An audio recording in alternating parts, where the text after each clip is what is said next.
Ya cerquita del mediodía y nos vamos a dar un gustazo en el programa, anticipándonos a lo que va a ser su presencia mañana acá en Mendoza, en el Plaza, mañana 28 de mayo a las 21 horas. Estamos ya en contacto con Hernán Cassiari, gran escritor, gran emprendedor, si cabe la palabra, y gran narrador. Hernán, te admiramos mucho. ¿Cómo te va? Buen día. Buenos días, ¿cómo están? Un gustazo poder encontrarme con ustedes en las vísperas de mi primera visita a Mendoza después de la pandemia. Estoy muy contento de poder Imaginamos. volver. Mañana voy a hacer un espectáculo que no llevé nunca a Mendoza, que se llama Parece Mentira, y estoy Sí. con muchísimas ganas de viajar. Hernán, bueno, estamos aquí como abrazados, déjame que te diga, a uno de tus libros, Messi es un perro y otros cuentos, ¿sí? Libro de tu autoría. Quiero preguntarte, ¿le gana el narrador al escritor, en tu caso, o no? ¿O conviven perfectamente y balanceadamente? Y no habría una cosa sin la otra. Yo muy difícilmente podría leer en voz alta historias que no fueran mías, Ajá. porque no soy actor, entonces no sabría interpretarlas.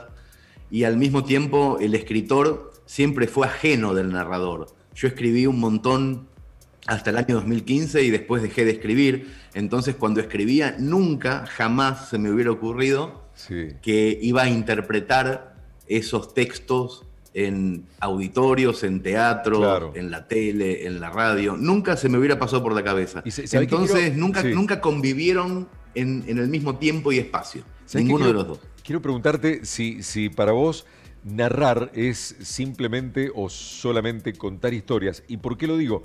Porque hay una frase de Ricardo Piglia, otro gran escritor, que está como parte de tu avanzada promocional, que dice: narrar es como jugar al póker. El secreto consiste en parecer mentiroso cuando estás diciendo la verdad. Entonces, ¿dónde está el peso de narrar? ¿En la historia misma o cómo se narra? ¿En la magia del narrador? No, primero y fundamental, tiene que haber un conflicto. Tiene que haber una introducción, un nudo y un desenlace clásicos o transgresores que configuren algo. Tiene que ser interesante dicho en voz baja, tiene que ser interesante en la propia lectura. No Ah, existe mira. nada, ni teatro, ni novela de televisión, ni libro, ni chiste, ni chascarrillo de asado que Sí, no esté basado en un guión, en una trama que funcione. Todo lo sí. demás que le pones encima pueden ser excelentes envoltorios o envoltorios espantosos, pero si no funciona la trama, no funciona nada. Hernán, Claro. ¿y qué cosas te llaman la atención para armar esos relatos tan jugosos que uno se queda ahí escuchándote de forma increíble? ¿Qué te llama la Cautivado. atención, cautivados? La trama, justamente, hay algo en cada historia, no en las mías, en las historias en Sí, general. Hay algo en las historias que nos conmueven, que nos tocan algo. A veces ni siquiera es el conflicto, ni siquiera es el final, ni el principio, ni siquiera es el protagonista. Hay algo que no podemos identificar muchas veces, que nos conmueve o nos hace reír o nos hace reflexionar o de alguna manera nos cambia. Entramos a esa historia de una manera y salimos distintos. Ajá, Esas ajá. historias tienen algo, un componente que en algunos casos es muy claro y en otros no, y a mí me gusta siempre en la vida real encontrar esos componentes, encontrarlos en lo cotidiano, en lo que nos pasa día a día a mi familia, a mí, a mis amigos, y configurar con eso una historia clara, chiquita, de 5 minutos que se comprenda. ¿Y cómo es montar dijiste recién, voy a hacer un espectáculo, llevo mi espectáculo a Mendoza? ¿Cómo es montar un espectáculo solamente con la narrativa, prescindiendo de tanto artilugio tecnológico que podrías poner también a disposición del cuento? Es mucho más fácil que lo que hace Flavio Mendoza, para empezar. Es más Y fácil. más seco. Voy yo con un bolso y ya está. Ajá, Pobre Flavio que tiene que llevar 500 millones de litros de agua, tiene que sí, encontrar un lugar enorme. O sea, es fabuloso lo que hace, es sí, alucinante, sí. porque la imaginación no depende únicamente de la palabra, sino también de los grandes espectáculos. Vivimos de eso también. Sí, Pero en mi caso es mucho más simple. Voy ajá. yo con un bolsito, nada más. Hernán, y así como contás tus historias, ¿no? Las historias que vos cosechás, hay gente que te acerca, te dice, reacciona a tu capacidad de narrar y también de escribir, y te acerca la punta de una historia para que vos después las completes o no? Es lo que más te pasa. O sea, es casi la frase, yo te cuento una cosa que me pasó y sacás un libro. Te dicen así. Y generalmente es una pelotudez gigantesca y no sirve para nada. Es lo más habitual es que te empiecen a contar algo que no tiene ni pies ni cabeza. Bien. Pero es lo que más suele suceder. En los asados, en los casamientos, los parientes lejanos, todos tienen algo que podés escribir un libro con eso. Che, Hernán, y te pregunto, el título del espectáculo que vas a presentar mañana en el Plaza a las 21 horas se llama Parece Mentira. ¿Parece o es? No, parece. Justamente para mañana elegí, creo que son 5 historias que parecen realmente salidas de la mano de un guionista. Ajá. Y que sin embargo son absolutamente reales. Me gusta este espectáculo porque la gente cuando sale empieza a googlear y dice, esto es mentira, no puede ser. Claro. Y encuentra en Google los datos que hacen absolutamente verosímil aquello que conté.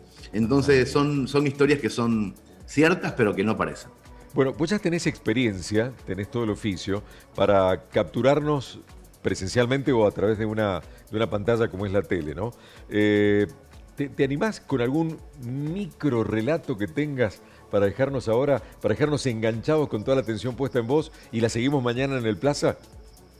No, un micro relato no, porque no suelo tener esa capacidad, pero sí, hablando de pantallas, hay algo que suele pasar en los espectáculos que hago, que justamente, como decían ustedes, no tiene ninguna parafernalia, no tiene música, no tiene luces, no tiene color, es solamente un gordo sentado diciendo cosas. Y pasa algo en esa hora y cuarto, esa hora y media, que la gente no se da cuenta, pero yo sí porque los veo de frente. Ajá. En la penumbra nunca, jamás veo una cara iluminada por una pantallita de móvil, de celular. Hay un silencio eso. Como si viviéramos en el 1720, un silencio alucinante.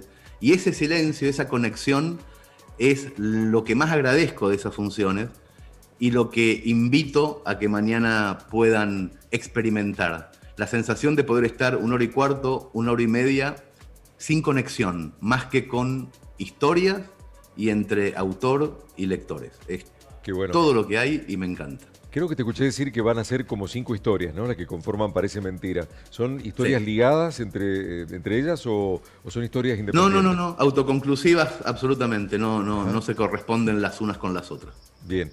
Yo decía al comienzo, te presentaba como un emprendedor porque vos te apartaste de las grandes editoras o los grandes editores y creaste tu propio sello, por así decir, que es Orsay. ¿Cómo está yendo este proyecto? Y tengo entendido que además ha servido de plataforma para ayudar a otros a que publiquen sus escritos. ¿Es así? Orsay empezó siendo un blog en el año 2003 y cuando me empezó a ir muy bien con ese blog, las grandes editoriales empezaron a llamarme, publiqué con ellas, después me fui. Fundé la editorial Orsay, la revista que lleva el mismo nombre, otros proyectos a los que también llamo Orsay, y últimamente, desde hace más de un año, también un emprendimiento que se llama Orsay Audiovisuales, donde hacemos películas para el cine, miniseries para la televisión, documentales, o sea, empezamos a tocar el tema audiovisual. Respecto a lo editorial, sacamos la revista Orsay, mis libros y algunos pocos libros de amigos, pero no más que eso. Ajá. Y te pregunto esto último y te agradecemos muchísimo este tiempo y claro que te esperamos mañana con toda la atención y con los brazos abiertos y el corazón dispuesto también. Hay un gran escritor mendocino, que ya no vive obviamente, Armando Tejada Gómez, que él decía que para él era una gloria que alguien anduviese por la vida cantando una de sus canciones o por qué no repitiendo alguna de sus letras. Este es también tu caso, en el camino final del cuento. ¿Está ese Cassiari, el deseo de ese Cassiari que se ve replicado en otras voces? Armando era un poeta alucinante que vivió mucho tiempo, caminó mucho tiempo por Mercedes, por mi ciudad natal, y fue amigo íntimo de Mauricio Capacio, otro poeta que también perdimos, mercedino, que anduvo mucho tiempo por Mendoza también. Y yo no es solamente que creo a pie juntillas en eso, que las palabras las escribe alguien, pero después cuando se borronea el autor, esas palabras tienen más valor. Cuando no son de nadie tienen más valor. Es increíble lo que decís, porque ese lema a mí me lo enseñó Mauricio y a Mauricio se lo enseñó Armando. Así que hay una conexión casi mística o mágica en eso que acabas de decir. Qué bueno. Nos vemos mañana, Hernán, ¿te parece? 21 horas. Nos vemos me falles, mañana ¿eh? con muchísimo gusto y espero que estén todos en el teatro y que podamos conformar esa conexión casi sin otra parafernalia que la palabra. No me cabe ninguna duda. Las localidades se encuentran por entrada web, sépanlo, y nos encontramos con Hernán Casiari mañana 28 en el Cine Plaza a las 21 horas. Gracias, viejo. Un abrazo grandote y nos encontramos mañana. Gracias, hasta luego.